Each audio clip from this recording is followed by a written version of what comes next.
Hello दोस्तों, welcome back. एक बार फिर से आप सभी का स्वागत है आपके अपने एपी टीचिंग क्लासेस चैनल पर। मैं अरुणा चौधरी आपका हार्दिक अभिनंदन करती हूं और उम्मीद करती हूं कि हमने अभी तक पियाजे की थ्योरी को जितना समझा है तो आपने काफ़ी अच्छा इसकी स्टडी की होगी। और चलिए भाई, अपनी पेन और कॉपी लेकर बैठ जाइए, ठीक है, क्योंकि हम आज पार्ट 2 डिस्कस करने वाले हैं और इसमें जितने भी महत्वपूर्ण बिंदु हैं आप अपनी समझ से उन्हें साथ साथ में नोट करते चलेंगे। और अगर आप चैनल पर नए हैं तो चैनल को कर लेना सब्सक्राइब और बाकी लोगों को भी क्लास शेयर कर देना।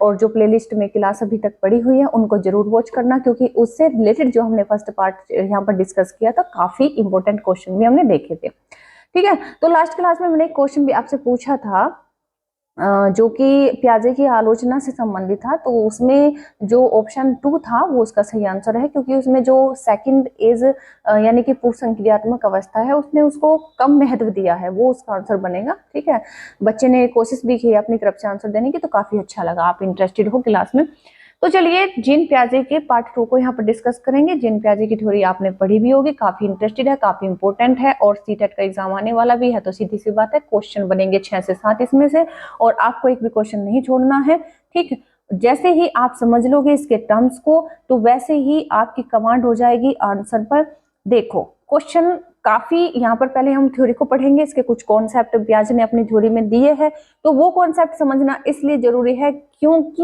यहाँ से बेशर्ते 5 से 6 क्वेश्चन सिर्फ और सिर्फ इनके कॉन्सेप्ट से बनते हैं। वो चाहे आपकी लैंग्वेज वाले पार्ट में बने, लैंग्वेज पेडागोजी में बने, चाहे आपके जो है मैथ पेडागोजी में बने, चाहे आपके जो है मनोविज्ञान पेडागोजी में बने, तो बनते तो जरूर है। ठीक है, तो यहाँ पर देखेंगे, हम समझेंगे, स्टार्ट करते हैं। देखिए प्याजे क्या थे।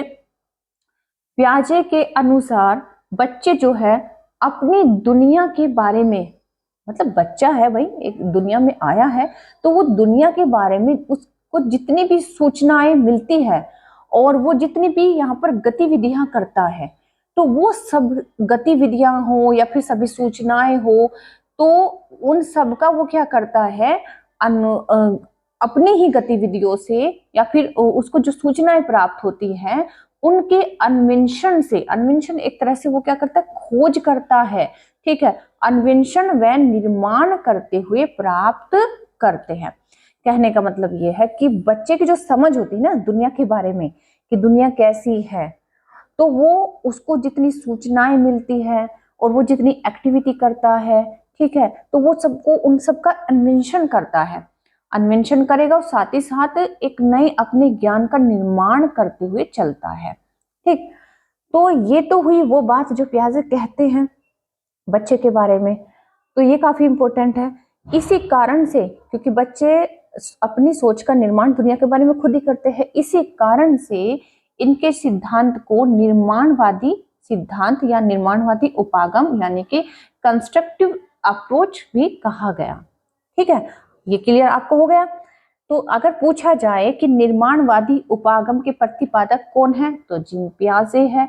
या फिर पियाजे क्या कहते हैं कि दुनिया के बारे में बच्चे अपनी समझ का निर्माण किस प्रकार से करते हैं, तो सीधी सी बात आपको यही बताना है कि बच्चे पियाजे क्या कहते हैं कि जो बच्चे होते हैं वो दुनियादारी की सूचनाएं या फिर जो है गतिविधियों से अन्वेषण करते हुए निर्माण मतलब उसको क्या है कि निर्माण करते हुए ज्ञान प्राप्त करते हैं। ठीक है, ओके, क्लियर हो गया। अब देखिए इसके कॉन्सेप्ट की बात करेंगे जो कि काफी इंपॉर्टेंट है। ये जो पॉइंट है ये एग्जाम के पॉइंट ऑफ व्यू से इतना इंपॉर्टेंट है, अगर आपने इसको एक बार समझ लिया तो क्वेश्चन का आंसर आप ले लोगे, और अगर नहीं समझा तो हर बार गलती करोगे, और जो कि नॉर्मली बच्चे करते भी है। क्यों? क्योंकि इस पर समझ बनाना थोड़ा सा तो कह सकते हैं कि आसान नहीं है। तो पहला यहाँ पर जो कॉन्सेप्ट है हम देखेंगे प्याजे के संज्ञानात्मक विकास के कॉन्सेप्ट। तो फर्स्ट कॉन्सेप्ट यहाँ पर हम समझेंगे एडेप्टेशन। एडेप्टेशन क्या है, यानी कि अनुकूलन क्या है। तो अनुकूलन को समझेंगे। तो देखिए अनुकूलन होता क्या है। अनुकूलन की अगर बात करें, एडेप्टेशन की अगर बात करें, तो एडेप्टेशन क्या है प्याजे के अनुसार कि वातावरण के अनुसार अपने आप को जब बच्चा अनुकूल कर लेता है, ठीक है, या फिर कह सकते हैं कि वातावरण के साथ एडजस्ट हो जाता है, तो वो एडजस्टमेंट उसकी एक तरह से जन्मजात प्रवृत्ति होती है, क्योंकि बच्चे को कहीं पर भी आप छोड़ दो, जंगल में छोड़ दो, खेत में छोड़ दो, स्कूल में छोड़ दो या फिर किसी समाज में छोड़ दो, तो बच्चा तो अडेप्ट कर लेगा, अडेप्टेशन कर लेगा, जैसा जैसा उसको वातावरण मिलेगा, जैसा माहौल बनेगा मिलेगा, वो वैसा अडेप्टेशन कर लेगा, वो वैसा ही बन जाएगा। एक बच्चे को आप गुंडों की गैंग में छोड़ दो, एक बच्चे को जो है अच्छी सोसाइटी में छोड़ दो, तो दोनों का निर्माण उसी तरीके से होगा। ठीक है, तो ये एडेप्टेशन कहलाता है। और ये पियाजे के अनुसार ये प्रवृत्ति हर एक बच्चे में जन्मजात होती है, इससे वो अछूता नहीं रहता। लेकिन ये एडेप्टेशन जब बच्चे का हो रहा होता है तो इसके दो उपक्रियाएं होती हैं, यानी कि इसकी दो सब स्टेज होती हैं। किसी भी बच्चे में किसी भी वातावरण को लेकर अगर कोई एडेप्टेशन हो रहा है, बच्चा वातावरण में ढल रहा है, वातावरण से संबंधित चीजों को सीख रहा है, यानी एक बच्चा क्या है कि कहीं पर किसी मतलब टेररिस्ट के घर पैदा होता है तो वो उसी की क्रियाओं को सीखेगा। एक बच्चा क्या है किसी डॉक्टर के घर पैदा होता है तो वो उसी की क्रियाओं को सीखेगा। तो ये जो एडेप्टेशन है, ये एडेप्टेशन सिर्फ इस डायरेक्ट नहीं होता है, ये किसी ना किसी सब स्टेज से गुजरता है। और यहाँ पर दो सब स्टेज है जिन्हें हम डिस्कस करेंगे। ठीक है, वो सब स्टेज है जिनका नाम यहाँ पर आप देख पा रहे हैं। तो पहली जो स्टेज होती है जिसे हम कहते हैं एसिमिलेशन, यानी कि आत्मसातकरण। ठीक है, और दूसरी जो सब स्टेज होती है वो होती है समायोजन या समावेशन। आप पेपर में देखने को आपको समायोजन टर्म भी मिल सकता है, समावेशन टर्म भी मिल सकता है, दोनों का मतलब एक है, लेकिन इंग्लिश में अगर कहे तो एकोमोडेशन हम इसको कहेंगे। तो ये भी पूछ लेता है कि एडेप्टेशन की जो दो सब स्टेज है निम्नलिखित में से कौन सी है। तो एसिमिलेशन एंड एकोमोडेशन, ये तो आपको क्लियर हो गया। लेकिन आत्मसातकरण है क्या, समायोजन समावेशन है क्या, ये भी समझना जरूरी है। देखो, जब बच्चा किसी व्यवहार में ढल रहा होता है तो उसका एक ज्ञान का निर्माण हो रहा होता है, यानी वो चीजों को सीखता है। तो सीखता किस तरीके से है? फॉर एग्जाम्पल, फर्स्ट स्टेज यहाँ पर वो आती है जिसे हम कहते हैं एजिमिलेशन। एजिमिलेशन में क्या होता है कि बच्चे के पास में जो भी चीजें उसके संपर्क में आ रही है, जैसे कि फॉर एग्जाम्पल ये बच्चा है और ये बच्चा एक वातावरण से घिरा हुआ है। ठीक है, एक वातावरण से घिरा हुआ है, यहाँ पर स्कूल है, यहाँ फैक्ट्री है, यहाँ पोस्ट ऑफिस है, यहाँ हॉस्पिटल है, यहाँ कोई तालाब है, यहाँ कोई पार्क है। ठीक है, बहुत सी चीजें हैं। तो जब ये पार्क में खेलने जाएगा तो पार्क में बच्चों को खेलते देखेगा, पेड़ पौधे देखेगा तो उससे संबंधित चीजें ये सीखेगा। स्कूल में पढ़ने जाएगा तो स्कूल से संबंधित चीजें सीखेगा।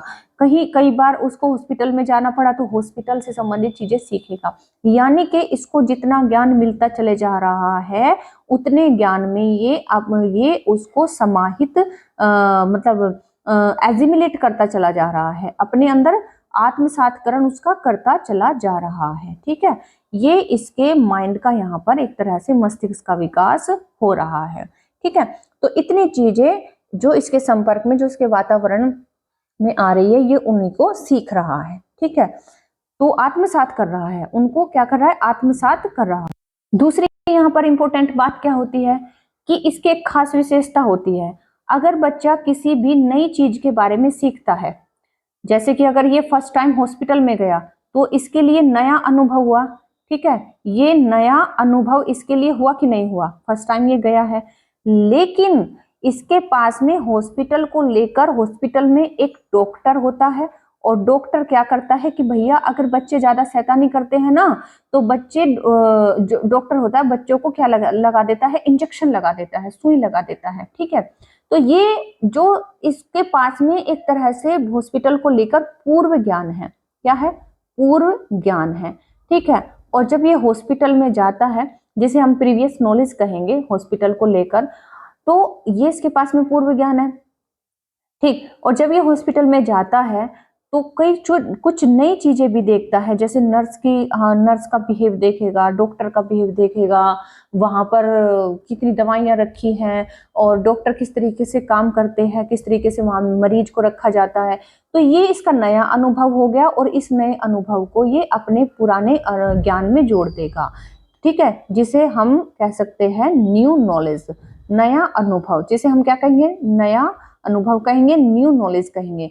यानी कि जो आत्मसातकरण होता है, आत्मसातकरण की दो कंडीशन होती है। बच्चे में आत्मसातकरण एजिमिलेशन ज्ञान का कैसे होता है, प्रीवियस नॉलेज में आके ऐड होती है कौन सी, न्यू नॉलेज। ठीक है, न्यू नॉलेज इसमें आकर ऐड होती है। तो ये इस तरीके से प्रोसेस चलता है। अब दूसरा एग्जाम्पल यहाँ पर बहुत महत्वपूर्ण लिया जाता है कि बच्चे ने जब बच्चा छोटा होता है तो बच्चे ने क्या, आई होप ये समझे होंगे, आपको मैं से रब करना चाहूंगी। ठीक है, तो बच्चे ने क्या हुआ कि बच्चे ने यहाँ पर एक बिल्ली देखी, जो कि एक साधारण सा हमेशा एग्जाम्पल लिया जाता रहा है। तो बच्चे ने देखी एक बिल्ली, ठीक है, और वो बिल्ली को देखकर पूछता है कि ये क्या है, तो उसको बता दिया जाता है कि ये एक जानवर है। ठीक है, ये जानवर है और जानवर के 4 पैर होते हैं और एक पूंछ होती है। ठीक है, जानवर के क्या होते हैं, 4 पैर होते हैं, एक पूंछ होती है। ये बिल्ली तो नहीं, पता नहीं कुछ और ही बन गया। ठीक है, भेड़ सी लग रही है, तो सॉरी, इसको हटा ही देते हैं, चलिए बिल्ली बनाएंगे। तो देखे, इसने बिल्ली देखी, ठीक है, और बिल्ली देखी तो बिल्ली देख ली, तो उसने पूछा कि ये क्या है, तो उसको बता दिया गया कि बिल्ली है। ठीक है, और बिल्ली एक जानवर होता है, तो उसके जो माइंड में है, उसे नॉलेज हुई कि कोई भी जानवर होता है। ठीक है, उसके 4 पैर होते हैं, एक पूंछ होती है, 2 कान होते हैं।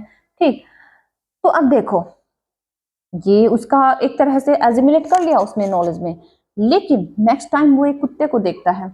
नेक्स्ट टाइम क्या होता है, वो एक कुत्ते को देखता है। अब जैसे वो कुत्ते को देखता है तो वो फिर से वो सोचता है कि ये भी तो एक जानवर है। क्यों, क्योंकि इसके भी 4 पैर है, इसकी भी एक पूंछ है और इसके भी 2 कान है। ठीक है, यानी कि ये भी एक बिल्ली ही है, ये भी एक बिल्ली ही है।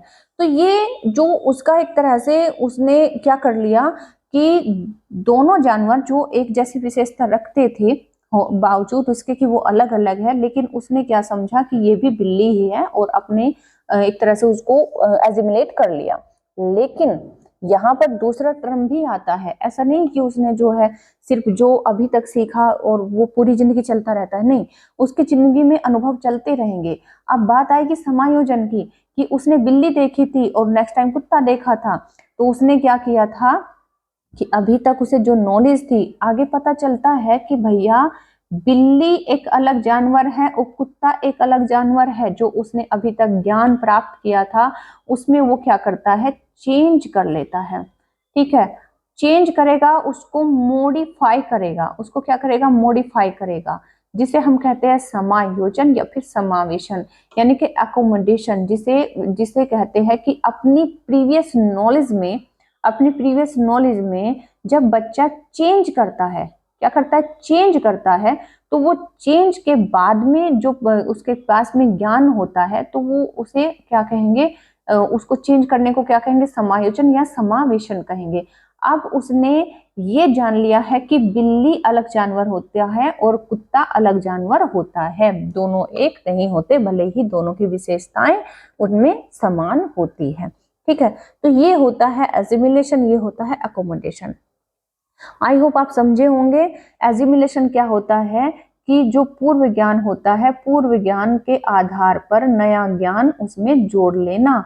ठीक है, और जिससे हम कह सकते हैं कि बच्चे का एक स्कीमा तैयार हो जाता है। स्कीमा वाला टर्म आगे समझेंगे, यानी उसे जो ज्ञान अभी तक प्राप्त हुआ है, लेकिन हो सकता है वो ज्ञान गलत हो सकता है वो ज्ञान गलत हो। अब उसमें चेंज जब बच्चा करता है तो उस चेंज वाले प्रोसेस को हम समायोजन समावेशन कहते हैं, अकोमोडेशन कहते हैं। यानी उसको जो गलत चीज अभी तक उसके दिमाग में चल रही थी उसे ठीक कर लेना, एकोमोडेट कर लेना, उसको मॉडिफाई करके एकदम सही कर लेना, अपने ज्ञान को सही करना, जिसे हम कहते हैं अपने ज्ञान को सही करना, एकोमोडेशन कहलाता है। ठीक, तो ये आपने एडेप्टेशन का प्रोसेस समझा, ये कॉन्सेप्ट समझा, आई होप क्लियर हुआ होगा।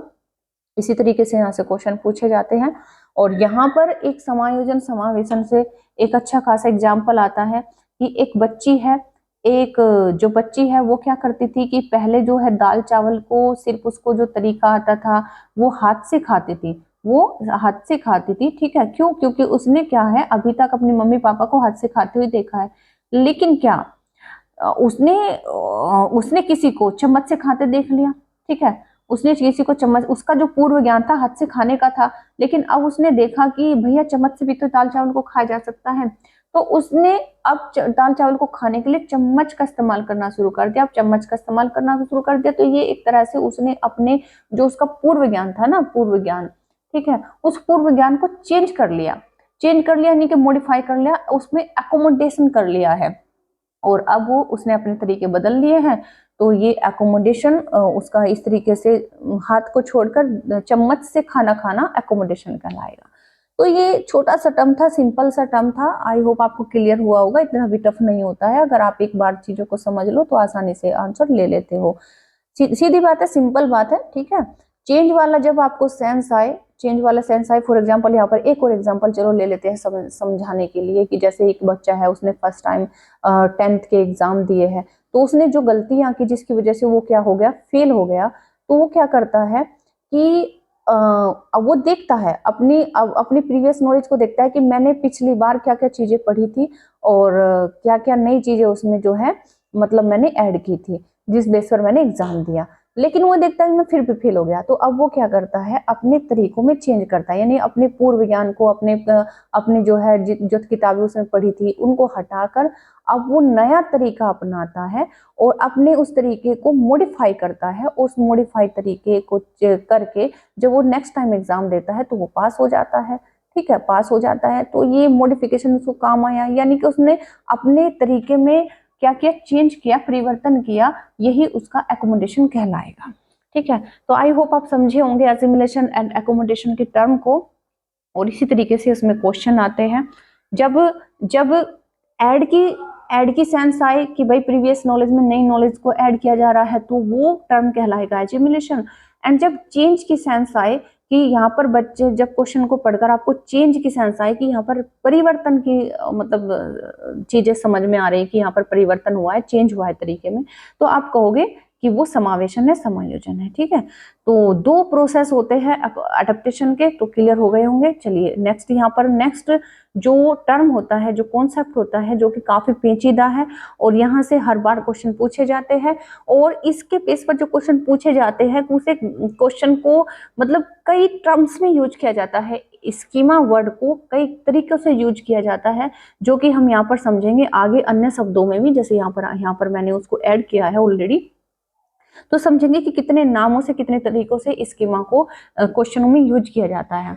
तो देखो, ये जो स्कीमा कॉन्सेप्ट दिया था, टर्म दिया था, ये किसने दिया था, तो सीधी सी बात है, आप कहोगे पियाजे ने दिया था। किसने दिया था, पियाजे ने, ठीक है। पियाजे की थ्योरी से संबंधित है। और स्कीमा होता क्या, सिंपल भाषाओं में समझो, सिंपल, अगर हम अपनी हिंदी भाषा में कहे, व्यवहार की भाषा में कहे, तो ज्ञान यानी कि नॉलेज, ठीक है। कहते हैं कि तुमको इस बारे में कितना ज्ञान है, तुमको पढ़ाई के बारे में, टीचिंग के फील्ड में कितना ज्ञान है, या फिर मैं आपसे पूछूं कि आपको डॉक्टरी के फील्ड में कितना ज्ञान है, या फिर मैं मनोविज्ञान की भाषा में आपसे पूछ लूं कि आपको टीचिंग के फील्ड में आपकी स्कीमा यानी आपका ज्ञान कितना है, समझ रहे हो। या फिर आपको डॉक्टरी का ज्ञान यानी डॉक्टर के बारे में, डॉक्टरी फील्ड की आपकी स्कीमा कैसी है, नहीं समझे। देखो, स्कीमा कहो या नॉलेज कहो, जिसे हम ज्ञान कहते हैं, या व्यक्ति का वस्तुओं और जीवन परिस्थितियों के साथ व्यवहार करते समय जो व्यक्ति होता है वो क्या करता है, जो वस्तु होती है, जितनी वस्तु से आप घिरे हुए हैं, ठीक है, वस्तु इन द सेंस आप स्कूल में गए, हॉस्पिटल में गए, पोस्ट ऑफिस में गए, बैंक में गए, वो वस्तु आप समझ लो, ठीक है। और जीवन परिस्थितियां, आपको कभी चोट लग गई, कोई एक्सीडेंट हो गया, कभी बीमार पड़ गए, कभी किसी चीज की जरूरत, तो वो जीवन की परिस्थितियां हैं, ठीक है। आज एडमिशन यहाँ कराना है, कल वहां से टीसी कटानी है, कल एग्जाम देना है, तो ये जीवन की परिस्थितियां। तो इन सब में रहते हुए जो आप व्यवहार करते हो, उस व्यवहार को करते समय अपना खुद का ढंग ही स्कीमा कहलाता है। दैट मीन्स अपनी ही नॉलेज, अपना ही ज्ञान आप यूज करते हो कि नहीं करते हो। तो स्कीमा को आप नॉलेज कहो, या फिर अपने अन्य चीजों के साथ में या फिर परिस्थितियों के साथ में व्यवहार करने का ढंग कहो। दैट्स सिंपल, बहुत इजी है, बहुत ही ज्यादा इजी है, ठीक है। देखो, आपको जितना ज्ञान होगा जिस चीज के बारे में, वैसा आपके व्यवहार का ढंग होगा, है ना। यानी कि आप कि जो स्कीमा बनी होगी किसी चीज के बारे में, आप उस स्कीमा के आधार पर ही किसी वस्तु के साथ में वैसा व्यवहार करोगे। अगर आपको पता है कि कुत्तों वाली गलियों से गुजरने पर कुत्ते काट लेते हैं, है ना, तो आप क्या करोगे, डंडा लेकर गुजरोगे, है ना। क्यों? क्योंकि आपको जो पता है जीवन की परिस्थितियां आपने अनुभव लिया है, तो आपका व्यवहार वैसा ही हो जाएगा, आपका जो ढंग है वो उस ढंग में ही आ जाएगा कि आप वहां से डंडा लेकर गुजरोगे, है ना। लेकिन अगर आपको पता है आप सेफ गली से गुजर रहे हैं, कहीं कोई दिक्कत नहीं है, तो सीधी सी बात है बिना डंडे के अपना जो है अपना आराम से आप गुजरोगे, तो वो आपका ढंग रहेगा। आपको पता है कि आपका आपने कोई गाड़ी चलाना सीखी है, ठीक है, आपने गाड़ी चलाना सीखी है, तो गाड़ी चलाना सीखी है तो सीधी सी बात है वहां पर बहुत सी सूचनाएं आपने इकट्ठी की है कि ब्रेक कैसे लगाते हैं, गियर कैसे लगाते हैं, साइड के बगल के शीशे में कैसे देखते हैं, ठीक है, फर्स्ट गियर कब लगाना है, सेकंड गियर कब लगाना है। तो जैसे ही आपका ज्ञान है, इतना सारा ज्ञान आपने प्राप्त किया है, जैसा उस गाड़ी चलाने का आपका स्कीमा बन गया है, वैसा ही तरीके से तो आप उसी तो ढंग से आप जो है उसी ढंग से तो गाड़ी चलाओगे, नहीं चलाओगे, या फिर जो है ट्रक की तरह उसको उड़ा दोगे, या फिर साइकिल की तरह चलाओगे उसमें पैडल मारकर, नहीं, ठीक है, वही ढंग अपनाओगे जैसा आपका ज्ञान होगा। समझ रहे हो? फॉर एग्जाम्पल, एक क्लास में मैं 2 टीचरों को भेजती हूँ, ठीक है। एक टीचर को साइकोलॉजी का एक नॉर्मल सा ज्ञान है, ठीक है, सामान्य ज्ञान है, और दूसरा टीचर क्या है, साइकोलॉजी का बहुत अच्छा ज्ञाता है, ठीक है, अच्छा ज्ञाता है। तो जो ये पहले वाला टीचर है वो बच्चों को अपने ढंग से पढ़ाएगा, है ना, क्योंकि इसे साइकोलॉजी का एक सामान्य सा ज्ञान है, तो इसका पढ़ाने का ढंग अलग होगा। यानी इसका स्कीमा अगर कच्चा है तो सीधी सी बात है इसका ढंग भी तो कच्चा होगा, इसका तरीका भी कच्चा होगा। लेकिन इसका स्कीमा साइकोलॉजी के बारे में काफी अच्छा है, काफी मजबूत है, तो ये काफी अच्छे ढंग से पढ़ाएगा भैया, ये बिल्कुल भी लापरवाही नहीं करेगा, नए नए तरीके अपनाएगा, काफी अच्छा स्कीमा, क्योंकि इसे काफी अच्छी नॉलेज है, क्योंकि इसका काफी मनोविज्ञान का स्कीमा इसका काफी मजबूत है। समझ गए? तो ये ज्ञाता है साइकोलॉजी का, इसीलिए इसका ढंग भी अच्छा होगा। बात समझे कि नहीं? दूसरे शब्दों में समझो, जो कि यहाँ पर टर्म्स यूज करके स्कीमा को अलग अलग नामों से यूज करके पूछा जाता है कि इसे क्या कहेंगे। देखो, आपसे पूछ लिया जाएगा कि जो बच्चे की क्षमता है वह योग्यता है, उसको हम क्या कहेंगे? बच्चा या जैसे कि हमने यहाँ पर टीचर का एग्जाम्पल लिया, ठीक है, अब हम बोल देते हैं कि चलो भाई 2 बच्चे को हमने भेजा उसमें कक्षा में पढ़ाने, ठीक है, उसको एक को साइकोलॉजी का ज्ञान है, दूसरे को नहीं है। ठीक उसी तरीके से हम देखेंगे कि जो बच्चे होते हैं, बच्चों को जितनी क्षमता है और उनमें जितनी योग्यता है, वही तो उनका एक तरह से संग्रहित रूप तो स्कीमा है। समझे ना? अभी तो मैंने समझाया, वही तो बात है। यानी उनको जितनी नॉलेज है, उसमें जितनी क्षमता है, भाई एक को साइकोलॉजी का ज्ञान बिल्कुल नहीं था, दूसरे को बिल्कुल अच्छा ज्ञान था, तो वो उसकी योग्यता क्षमता हुई कि नहीं हुई? तो उनका संग्रह ही क्या है? वो है स्कीमा है। ठीक। चिंतन, यहाँ पर चिंतन इसको करेंगे, चिंतन की क्रियाओं का संगठित व्यवस्था भी क्या है? स्कीमा है। चिंतन यानी कि जितना आप सोच विचार कर सकते हो किसी चीज पर, जितना आपको ज्ञान है, जितना आपका दिमाग चलता है, वो एक तरह से संगठित रूप ही उसका क्या है? स्कीमा है। ये भी स्कीमा ही है, ये भी इसको स्कीमा ही कहेंगे, इसको भी स्कीमा ही कहेंगे।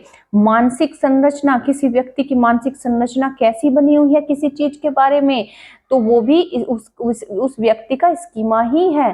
ठीक है, देखो यहाँ पर मैंने स्कीमा, इसको ऐसे लिखेंगे, ठीक है। तो देखो, मानसिक संरचना, फॉर एग्जाम्पल, किसी को टीचिंग फील्ड बोरिंग लगती है, किसी को क्या? टीचिंग फील्ड बोरिंग लगती है, तो उसका स्कीमा टीचिंग को लेकर क्या है? बेकार है। किसी को जो है डॉक्टर फील्ड अच्छी लगती है, तो डॉक्टर फील्ड के बारे में एक उसी इंसान का जो स्कीमा है काफी अच्छा है। तो क्योंकि उसकी मानसिक संरचना टीचिंग फील्ड को लेकर इसलिए ऐसी बनी हुई है क्योंकि अभी तक उसे जो ज्ञान था टीचिंग फील्ड को लेकर, उसका मानना ये है कि टीचिंग फील्ड तो बोरिंग है, इसलिए उसका स्कीमा टीचिंग फील्ड में क्या है? बेकार है, ठीक है, अच्छा नहीं है। लेकिन डॉक्टर फील्ड को उसने देखा तो उसको लगता है कि हाँ भाई, अभी तक उसने जितने लोगों से वो संपर्क में आया उन्होंने बताया कि भैया डॉक्टर फील्ड तो काफी इंटरेस्टिंग है, ठीक है। तो डॉक्टरी फील्ड के बारे में उसकी जो स्कीमा है या फिर कह सकते हो उसे जो नॉलेज है, उसका जो ज्ञान है वो अच्छा है। तो ये मानसिक संरचना, यानी उसकी जो मानसिक संरचना है डॉक्टरी फील्ड को लेकर अच्छी बनी, उसका स्कीमा अच्छा बना और टीचिंग फील्ड को लेकर अच्छा नहीं बना, उसकी मानसिक संरचना अच्छी नहीं बनी, ठीक। या फिर हम स्कीमा का ही दूसरा यहाँ पर कहेंगे कि स्कीमा को एक अन्य नाम से भी बुलाया जाता है, जिसे कहते हैं कार्य रूप सूचनाओं का संगठन, यानी कि आपको जितने तरीके से जो कार्य करना आता है वही आपका स्कीमा है। That's it. तो यहाँ पर बहुत से, यहाँ पर हमने टर्म देखे, बहुत से तरीके देखे, अन्य नाम यहाँ पर देखे जिसको स्कीमा मतलब यूज किया जाता है स्कीमा के लिए। तो आपको जैसे हम यहाँ पर क्वेश्चनों को डिस्कस करेंगे तो उनमें ये सब चीजें आपको देखने को मिलेगी। तो जब क्वेश्चन सोल्व करेंगे तो आपको काफी इंजॉय यहाँ पर आएगा। क्यों? क्योंकि आप समझ चुके हैं हर एक टर्म को। देखो यहाँ पर नोट करेंगे कि जो अब जैसे हमने अभी तक इतनी बात समझी, लेकिन ये भी समझना जरूरी है कि पियाजे क्या मानते हैं। क्या बच्चा पैदा होने के बाद जैसे जैसे किसी चीज के संपर्क में आता है, व्यक्तियों के परिस्थितियों के संपर्क में आता है, तभी वो उसका स्कीमा बनता है क्या? नहीं, पियाजे ये मानते हैं कि बच्चे में जो स्कीमा प्रवृत्तियां होती है वो जन्मजात होती है। कहने का मतलब ये है कि बच्चे में जन्मजात क्षमता होती है चीजों को एडप्ट करने की, चीजों को एजिमुलेट करने की, चीजों को अकोमोडेट करने की। समझ रहे हैं? उसे अगर जन्मजात क्षमता ना होती तो हर एक चीज को रटवाना पड़ता। अगर उसको ये बता दिया गया कि डॉक्टर की सुई लगने से दर्द होता है, ठीक है, तो क्या उसको जोर देकर समझाया जाता है कि तुम डर जाओ? नहीं, वो डर जाता है। क्यों? क्योंकि ये एक नेचुरली, एक तरह से कह सकते हैं कि एकोमोडेशन की मतलब एक प्रवृत्ति होती है बच्चों में, तो वो समझ जाते हैं, है ना। तो ये जो स्कीमा होता है, प्रवृत्तियां होती है, ये पियाजे के अनुसार ये जन्मजात होती है। इसमें कोई जोर नहीं लगाना पड़ता कि अब तुम डर जाओ, अब तुम्हें चोट लग गई, अब तुम रोने लगो। नहीं, ऐसा कुछ सिखाना नहीं पड़ता। चोट लगी तो स्वाभाविक स्वाभाविक सी बात है, तुम रोगे ही, ठीक है। तो ये जोर देकर रटने वाली कोई चीज नहीं है, जन्मजात होती है। साम्य धारण एक और टर्म यहाँ पर आता है जिसे हम समझेंगे। अभी तक हमने 3 टर्म को समझा है, लेकिन इससे पहले फर्स्ट कॉन्सेप्ट में हमने 2 टर्म को समझा था। जो एडेप्टेशन के 2 टर्म होते हैं, एकोमोडेशन एंड एजिमुलेशन। जब भी बच्चा कोई नया ज्ञान उसके पास में आता है और नए जो उसके पास में जब पुराना ज्ञान होता है, जब वो नए ज्ञान में चेंज करता है, उसको फेर बदल करता है, तो डिसबैलेंस तो होता है ना। क्योंकि अगर आपने एक बार आपको ये बता दिया गया कि जो आगरा है वो सॉरी, जो कह सकते हैं कि ताजमहल है वो आगरा में है, आपका स्कीमा बन गया, यानी आपने अपने एजिमिलेट कर लिया उस ज्ञान को, ठीक। लेकिन आपको कल एक टीचर आकर बताने लगे कि जो ताजमहल है वो दिल्ली में है ना, तो आप उसे चेंज करोगे, वो तो डिसबैलेंस हो जाएगा। फिर से एक नया टीचर आए, वो कहेगी नहीं वो तो कोई गलत बता गए आपको, तो जो ताजमहल तो है वो तो जो है वहां पर आगरा में ही है। तो ये इससे क्या होता है कि आपकी नॉलेज में, आपके एकोमोडेशन में जो एडेप्टेशन है, एडेप्टेशन में यानी कि अनुकूलन में डिसबैलेंस होगा। एकोमोडेशन एंड एजिमुलेशन दोनों में क्या होगा? डिसबैलेंस होगा, ठीक है। डिसबैलेंस को बैलेंस कौन करता है? वो होता है इक्विलिब्रेशन यानी कि साम्य धारण। समझ रहे हो? तो आप कोई जो नॉलेज है जो गलत थी, आपने उसको सही किया है, या फिर सही से गलत हो गई, या फिर जैसे भी है, तो वो क्या हुआ कि उसमें बैलेंस डिसबैलेंस हो जाती है, डिसबैलेंस हो जाती है। बार बार आपको जो है अब यही याद आएगा कि जो ताजमहल है वो दिल्ली में है ना, या फिर आगरा में है, आप कंफ्यूज रहोगे। तो वो कंफ्यूजन से दूर करके या फिर उसको उभारता है कौन? साम्य धारण, इक्विलिब्रेशन, यानी कि वो बैलेंस करता है दोनों चीजों के बीच में। तो यह बालक के मस्तिष्क में आत्मसातकरण व समायोजित ज्ञान के बीच संतुलन कायम करता है। समझ गए? तो ये दोनों के बीच में, यानी कि ये एक टर्म आप जो समझ रहे हैं यहाँ पर, आप देखो, आत्मसातकरण, एसिमुलेशन एंड समायोजन यानी कि अकोमोडेशन के बीच में जो बैलेंस करता है, जो संतुलन बनाता है, तो संतुलन बनाने का काम करता है यहाँ पर इक्विलिब्रेशन यानी कि साम्य धारण। ये एक प्रोसेस है जो दोनों के बीच में चलता रहता है। आपको पता चला, बच्चे को डरा दिया गया कि आप डॉक्टर के पास में जाओगे तो डॉक्टर जो है सुई लगा देगा, तो बच्चा डर गया। लेकिन जब वो डॉक्टर के पास में गया तो उसको कोई सुई नहीं लगाई गई, बल्कि उसको जो है प्यार किया गया। तो उसके उसके पास में जो ज्ञान था अभी तक उसने जो आत्मसात किया था वो चेंज हो गया, यहाँ पर चेंज हो गया। यानी कि बच्चे को अभी तक जो एक तरह से उसको डराया गया था, नॉलेज दी गई थी, तो वो चेंज हो गई, ठीक है। अब वो चेंज जो उसने किया तो डिसबैलेंस तो हुआ। अब पहले तो वो डरता था, अब वो नहीं डरता है, ठीक है, अब वो नहीं डरता है, तो सीधी सी बात, अब बैलेंस हो गया। ठीक, बैलेंस हो। जब तक डरता रहेगा तब तक हम बैलेंस नहीं कहेंगे कि बैलेंस हो गया, लेकिन अब उसने डरना बंद कर दिया तो बैलेंस हो गया। ठीक, तो इन दोनों के बीच में जो बैलेंस करता है, ये जो एडेप्टेशन के प्रोसेस चलते हैं, तो ये इन दोनों का बैलेंस बनाने का काम करता है इक्विलिब्रेशन। 4 यहाँ पर कॉन्सेप्ट है जो पियाजे की थ्योरी से है, संज्ञानात्मक संरचना। कॉग्निटिव स्ट्रक्चर क्या है, कॉग्निटिव स्ट्रक्चर से भी क्वेश्चन आते हैं। तो कॉग्निटिव स्ट्रक्चर क्या होता है? कॉग्निटिव यानी कि जैसे आप क्या कहोगे आपका माइंड, कॉग्निशन यानी कि आपका माइंड। तो कॉग्निटिव स्ट्रक्चर यानी कि संज्ञानात्मक संरचना बच्चे के मानसिक संगठन या क्षमताओं को सम्मिलित रूप से संज्ञानात्मक संरचना कहते हैं। यानी कि बच्चे ने अभी तक उसको जितना ज्ञान, जितनी सूचनाएं उसको प्राप्त हुई है, वही उसका जो है कॉग्निशन स्ट्रक्चर है। समझ गए? फिर 5 जो टर्म्स है, मानसिक संक्रिया यानी कि मेंटल ऑपरेशंस। जब कोई बच्चा किसी काम को करने के लिए चिंतन करता है तो उसे मानसिक संक्रिया कहते हैं। मानसिक संक्रिया एक होता है, एक बच्चा क्लास में आप जो है 10 बच्चे पढ़ाते हो, उसमें से एक बच्चा ऐसा है कि आपने कोई भी चार्ट बनाने के लिए दिया, एक बच्चे ने तो दिमाग लगाकर जो है एक चार्ट को बना दिया, दूसरे बच्चे ने दिमाग नहीं लगाया, चार्ट ब्लैंक है। ठीक है, फॉर एग्जाम्पल आपने इन्वायरमेंट पर चार्ट बनाने के लिए दिया गया कि भैया मुझे ये बताओ कि जो है जैव मंडल या फिर स्थल मंडल या फिर जो है जल मंडल, ये चित्र आपको बनाना है। तो बच्चे ने जो है, एक ने तो बना दिया, दूसरे का ब्लैंक बड़ा है। क्यों? क्योंकि उसने चिंतन ही नहीं किया है। समझ रहे हो? उसने चिंतन नहीं किया, एक ने चिंतन किया, उसने प्रोसेस किया, दिमाग लगाया। तो जब कोई बच्चा किसी काम को करने के लिए चिंतन करता है तो उसे मानसिक संक्रिया कहते हैं। इसने कोई मानसिक संक्रिया नहीं की, इसने कर ली, ठीक है, इसलिए काम हो गया। तो मानसिक संक्रिया के माध्यम से ही हम किसी समस्या के समाधान पर सोच पाते हैं या चिंतन कर पाते हैं। फॉर एग्जाम्पल 2 बच्चे, दोनों को दो पैर बांध दिए, ठीक है, और एक तो अगर दिमाग लगा लेगा, चिंतन कर लेगा, मानसिक संक्रिया कर लेगा तो वो अपने पैर खोल लेगा। दूसरा जो है बुत की तरह खड़ा हुआ है, बैठा हुआ है, वो खोल ही नहीं पाएगा। क्यों? क्योंकि उसने दिमाग ही नहीं लगाया। समझ गए? तो ये मानसिक संक्रिया होती है। स्कीम्स क्या होती है? देखो, हमने स्कीमा को समझा, स्कीमा को समझा, आपकी नॉलेज, आपका ज्ञान स्कीमा होता है। लेकिन जितनी भी चीजें होती है, क्या आप किसी भी एक चीज के साथ में सिर्फ हमेशा एक ही तरीका अपनाते हैं? नहीं। आपने गाड़ी सीखी थी, वो स्कीमा आपका उसमें स्कीमा बना था कि नहीं बना था? आपको नॉलेज हुई थी कि नहीं होती? लेकिन गाड़ी सीखने के बाद क्या आप एक ही तरीके से गाड़ी चलाते हो? नहीं चलाते। कभी आप उसको जो है बैक गियर में चलाओगे, कभी जो है उसको फुल स्पीड में चलाओगे, कभी उसको स्लो स्पीड में चलाओगे, कभी जो राउंड राउंड राउंड करके बहुत स्पीड से उसको घुमाओगे, कभी एक पहिया पे चलाओगे, कभी जो है आगे से उड़ाओगे, कभी पीछे से, मतलब इस तरीके से उसमें जो है फिर आप जो है तरीके ढूंढने लगते हो अपने स्कीमा को यूज करके। उसमें विभिन्न तरीके, मतलब इस आप विकल्प ढूंढते हो कि भैया अब और कौन सा तरीके से मैं इसको चला सकता हूँ। समझ गए? तो ये क्या होता है, आप स्कीम्स ट्राई करने लगते हो। तो किसी काम को करने के लिए हमारे पास में विभिन्न प्रकार के तथ्य, फैक्टर या फिर उपलब्ध विकल्प होते हैं, तो उसे स्कीम्स कहते हैं। That's it. ठीक है, सिंपल है।